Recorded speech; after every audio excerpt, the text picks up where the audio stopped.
Aujourd'hui, on va parler des livres que j'ai lus tout au long de l'année. Je me suis dit que c'était encore mieux si on attendait les 6 premiers mois pour faire un petit résumé, un petit bilan de tout ce que j'ai lu, ce que j'ai aimé, ce que j'ai moins aimé. Tout au long de la vidéo, je risque de regarder un petit peu parce que j'ai noté tout ce que j'ai lu, histoire de pas oublier. J'ai pas prévu grand chose, j'ai pas prévu de fil conducteur, c'est pour ça que la vidéo d'ailleurs elle est chapitrée. À la fin, on verra tout ce que j'ai lu, le nombre exact de livres lus en 6 mois.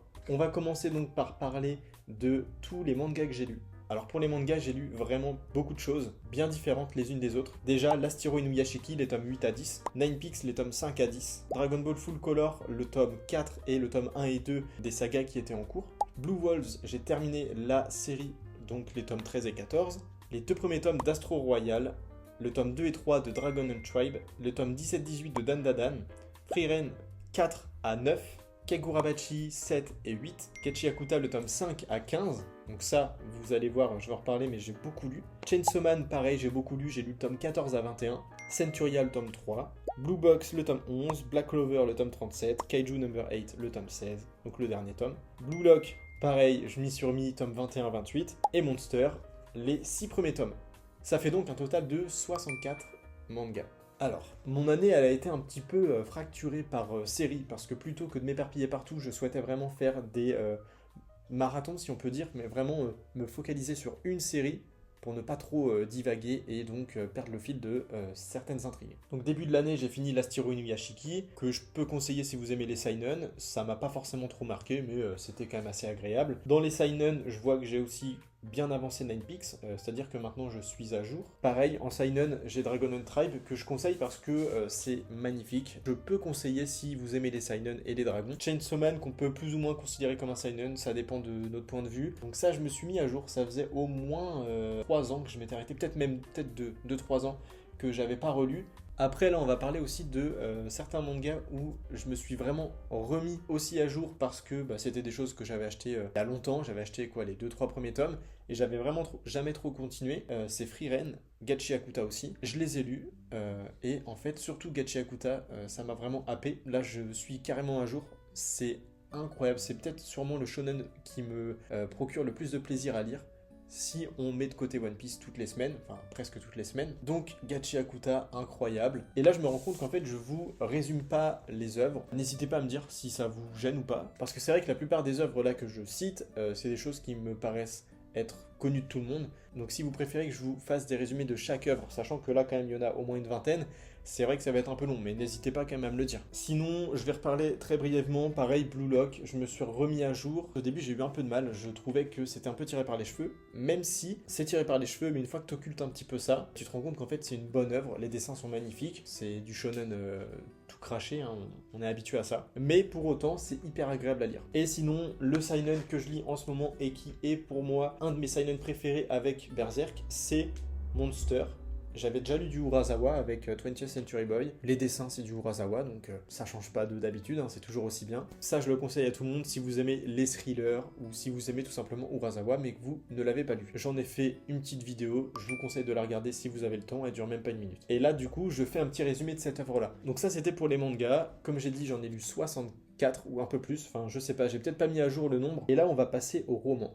Et les romans, je vais peut-être un peu plus m'y attarder. Je vais citer pareil tous ceux que j'ai lus et ensuite on va y revenir étape par étape. J'ai lu L'Ordali des âges qui provient d'une série du nom de La larme des abysses, Tant que le café est encore chaud, numéro 2 de Fuenkinos, Le café du temps retrouvé, Le café où vivent les souvenirs, Murtag, Blackwater, la saga entière, le tome 1 à 6, Le café des au revoir, Le restaurant des recettes oubliées, Et si les chats disparaissaient du monde, Inconnu à cette adresse, Dune, le tome 5, La traversée des damnés, et enfin, Le prieuré de l'Oranger, la première partie du tome 1. Ça fait concrètement 19 romans. Et donc là, je me rends compte avec ce chiffre qu'en un an de livres lus l'année dernière, j'ai lu moins que ces 6 derniers mois. Et là, ça peut être traduit de différentes manières. Effectivement, déjà, je me suis plus impliqué dans la lecture, en essayant déjà de diversifier un peu mes lectures, parce que là où avant j'étais soit cantonné à la fantasy ou à la science-fiction avec Dune, là je me suis ouvert à d'autres choses, même si je continue à lire de la fantasy, mais par exemple La traversée des damnés, ça tombe bien parce que c'est de la fantasy, et je comptais en parler, c'est de la fantasy qui mêle aussi du thriller. Et La Traversée des damnés, je vais en parler justement parce que c'est un roman qui m'a marqué, parce que c'était vraiment très bien écrit. Ça mêle donc le thriller, la fantasy, ça prend place dans un monde médiéval avec de la magie que seuls certains élus peuvent manipuler. L'écriture, elle est inclusive, donc c'est la première fois, je crois, non, c'est la deuxième fois avec Babel que je voyais vraiment une auteure impliquée, parce que c'est une femme effectivement qui a écrit ce roman. Je le conseille à tout le monde, ça se lit super vite. Honnêtement, je crois en 5 jours je l'ai lu. Il fait quasiment 600 pages. C'est un one-shot, donc autant dire que, bah en fait, on reste pas sur notre faim. Moi, pour le coup, c'est rare les romans où je me dis, ok, bah là j'aurais aimé plus, j'aurais aimé moins, ou je veux une suite. Là, pour le coup, c'est vraiment pas besoin de suite. Le roman se suffit à lui-même et il est super dans ce qu'il fait. En fait. Pareil, je disais que je restais dans des registres type fantasy ou science-fiction, mais là, je vois, j'ai lu Tant que le café est encore chaud, j'ai lu toute la saga, enfin presque, parce qu'il y en a un dernier, je crois, qui est sorti. Ça, c'est de la tranche de vie, donc rien à voir avec ce que je pouvais lire avant. Et bah, ça fait du bien en fait. Ça permet vraiment de faire une pause dans tes grosses lectures. C'est hyper reposant, relaxant, même si à la fin, j'avoue que moi, les 2 premiers, j'ai adoré. Le 3e, j'ai moins aimé. Et en fait, après, ça se répète. C'est bien de lire vraiment, d'espacer cette saga. Dans le même registre, j'ai aussi lu Le Restaurant des recettes oubliées. Il y a aussi Et si les chats disparaissaient du monde, qui est dans le même style de tranche de vie, sauf que là, carrément, c'est même philosophique. C'est vraiment un tout petit roman. Il est vraiment pas grand du tout. Et bah en fait c'est bien, ça permet de réfléchir à l'importance de chaque petite chose. On suit l'histoire d'un homme qui a une maladie incurable. En rentrant chez lui, il va tomber nez à nez avec lui-même, ou plutôt le diable qui est déguisé en lui. Et le diable lui propose un marché. Il peut vivre une journée de plus en échange de la suppression d'un objet du quotidien. Le premier échange, ce sont les téléphones. Donc tu supprimes les téléphones, tu vis une journée de plus. Tu les supprimes pas.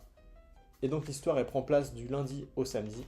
C'est excellent, il y a des références à plein de choses. Ça permet de réfléchir à chaque chose, enfin en tout cas à l'importance de chaque chose du quotidien. Excellent. Pareil, le tout premier roman que j'ai lu cette année, L'Ordalie des âges, c'est un roman de fantasy, mais cette fois qui prend place au Japon féodal. Je crois que c'est écrit par un Français et ça m'a vraiment happé. Pour le coup, je l'ai lu hyper rapidement, c'est pas très long non plus, c'est agréable à lire. La maison d'édition, je crois qu'elle est amateur, enfin en tout cas j'ai eu l'impression, donc c'est bien, ça donne de la force aussi. Et bah franchement, c'était super bien. Par contre, je suis resté un peu sur ma faim. Numéro 2 de Fuenkinos, bah je pense que ça vous connaissez tous, hein, c'était bien. Murtag, ça m'a permis de finir la saga Eragon. J'ai moins aimé, c'est peut-être le roman que j'ai le moins aimé de toute la saga, alors que celle que j'ai préférée de saga, c'est Blackwater. C'est incroyable. Pareil, j'en ai fait une vidéo. Je vous la conseille, elle est très courte. C'est l'histoire d'une famille au cours du XXe siècle. Il y a de l'horreur, c'est de la tranche de vie, mais je sais pas, c'est un peu compliqué. Ça fait un mélange de thriller, d'horreur, de tranche de vie, de plein de choses en fait. Et c'est superbement bien écrit. Les bouquins, ils sont magnifiques. C'est, je pense, le roman qui m'a... Enfin, la saga qui m'a le plus marqué récemment. Peut-être même depuis que j'ai repris la lecture. Je veux dire de plus en fait. Dune, le tome 5, ça a été un peu énervant sur la fin. J'aime pas vraiment la fin. Enfin, en tout cas, à partir du tome 4, j'aime beaucoup moins Dune. On perd un petit peu l'essence de ce roman au fur et à mesure des volumes. Je peux comprendre qu'on aime. Moi, c'est pas le cas. Je vais quand même lire le dernier tome parce que j'ai envie de finir cette saga. Et enfin, le dernier tome que j'ai lu ces 6 derniers mois, c'est Le Prieuré de l'Oranger. Eh bien, c'est une bonne fantaisie qui m'a donné envie de lire la suite. Donc, j'ai Le Prieuré de l'Oranger, mais j'ai aussi Un jour de nuit tombée et Parmi les fleurs embrasées, qui sont les romans de cette saga, de cette autrice. J'ai hâte de tout finir. Ce qui fait quand même un total de, si je me trompe pas, 83 livres lus en 6 mois. Voilà ce que ça fait de lire 6 mois, plus ou moins quotidiennement. Parce que je ne l'ai pas précisé, mais j'essaye de m'imposer. C'est un grand mot, hein, mais je m'impose quand même un petit moment de lecture. Si je le lis pas, c'est pas grave, même si j'ai ce petit sentiment de culpabilité à la fin de la journée. Finalement, des fois, je sais pas quoi faire, je prends le livre inconsciemment. D'ailleurs, petit tips pour ceux qui souhaiteraient lire un peu plus. Imaginons, t'as un rendez-vous, tu vas au cinéma, peu importe. Tu pars un peu plus tôt de chez toi, tu prends un livre de poche, c'est mieux. Et en fait, tu te rends compte que tu lis super facilement après. Voilà, c'était un peu brouillon. En même temps, ça fait longtemps que j'ai pas fait de vidéo de ce format-là. Hein. Je suis plus habitué, moi, au TikTok, même si je suis personne pour dire que je suis habitué ou quoi que ce soit. J'espère avoir donné envie à des gens de lire, parce que c'est quelque chose qui me tient à cœur. La lecture, j'estime que c'est quand même assez important dans la vie de tous les jours. Sinon, je remercie toutes les personnes qui sont restées jusque-là, ça me fait plaisir. Si jamais vous aimez les livres ou même tout plein de choses, n'hésitez pas à vous abonner. Je ne parle pas que de livres, je parle de toutes les choses que j'aime. Donc ça peut être des TCG, donc Pokémon, One Piece. Donc vraiment, n'hésitez pas à vous abonner.